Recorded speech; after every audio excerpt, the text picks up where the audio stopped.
I do want to do this on Thursday and just kind of round this up heading into the weekend. A lot of people see some names again the Saturday, maybe been out having a couple of beers. You're going to hit the board for a little bit. You like a little afternoon action. This is just a little heat check. Let you guys know who's hot, who's really not with some momentum stuff. Let's start with our bottom five. I'll give you my bottom five counting down. I've got the Red Sox as the fifth worst team right now, followed by the Rangers. The Nationals is the third worst team. The Orioles, I'm sorry, I like my Orioles a lot. They're a great color combination. Second worst team, and Reds is the worst team in Major League Baseball, even though the Reds have had a little bit momentum here. And I'm interested to put the Red Sox in my bottom five because it's more about them just completely bombing on expectations, despite having, a formidable lineup and at least pitchers that are comfortable pitching for the Red Sox. We talked a little bit about the Nationals. They're just a train wreck across the board. They've got the worst pitching staff to me in baseball if you look at some of their numbers relative to the rest of the National League. The Orioles you can't get too mad about the Orioles, but it's almost like the Orioles want to be this bad. They've wanted to be this bad for a while. So I have no problem sliding the Orioles in a second. Like, this is what you get for the Baltimore Orioles. There's some other teams that compete for the bottom five, but to me, it's like the Reds are obviously dead last. And that goes down to the fabric, the culture. The fans want to take a dump in the fans want to take a dump in like the pickup truck and outfield and stuff. So they're losing their minds. There's my bottom five. Did I miss any? Do you like anything? Where do we match anything up? Who do you have as your five worst teams in Major League Baseball right now? Well, I wouldn't put Boston in there. I just wouldn't because, and they were where for you? Your third? They're my fifth worst team. They just snuck in there. Yeah. And it's part of it because they needed to show up against yesterday's game against the Astros. No, that was tough. Punch I've ever seen. Yeah, I think that they have a lot more talent. I think they have some veteran players and they have some decent arms. They're playing like shit. They just flat out are playing like shit. My bottom five, and you can really flip-flop some of these. I'll go from my fifth to the worst. I got Detroit, Kansas City, Baltimore, the Nationals, and Cincinnati.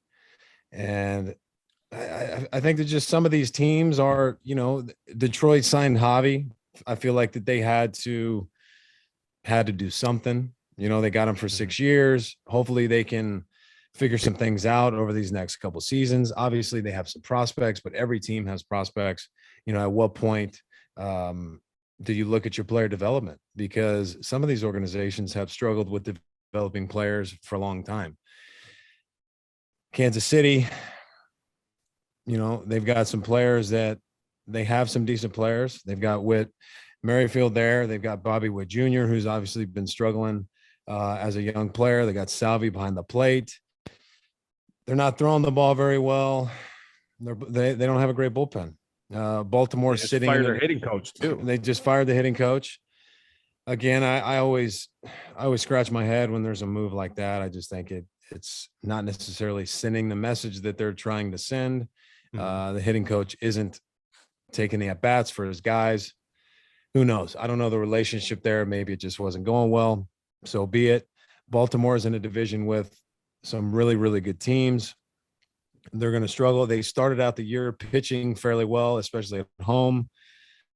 But again, that lineup there's really nobody in that lineup that scares you.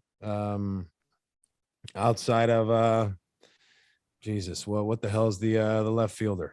Mancini, the Italian from Notre Dame. Mancini, obviously a great player, but one or two guys can't do it by themselves. Right.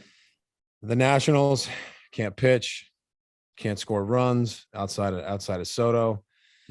There's just nothing that scares you there. So, and when you have a lineup like that with one or two decent hitters in it, you pitch around them, you go to the next guy, and you avoid all issues. And then Cincinnati, they finally got to 10 wins. They've wasted a career like Joey Votto's for a long time. Again, they're an organization that's banking on young players coming up and succeeding right away. And a lot of the times that doesn't happen. You look at the teams that are very skilled, talented, good starting rotations, great bullpens, good defense. Most of these teams are guys that, there are some homegrown players, but it's the teams that aren't afraid to spend money. So again, not everybody can do it the way that Tampa's done it. That model has tried to be followed by a lot of these teams. The player development, in Tampa is incredible. Maybe there needs an upgrade in these instructors and the player development plan in these organizations, because frankly it hasn't worked for a lot of these teams.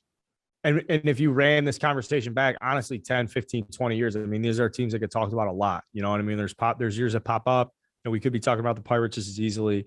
I'm glad you bring up the Royals and the Tigers. You know, they've been struggling for a little bit. The Royals had their hot little run, but you kept lightning in a bottle. I'm sure if you asked their fans, they would have expected to have a little bit more competitiveness coming out of that. But I think it just kind of goes to show you, man, like this is the organizations in the player development, like you're talking about, the teams that do it right, that know what they're looking for. There's a reason they find themselves, at the top again and again.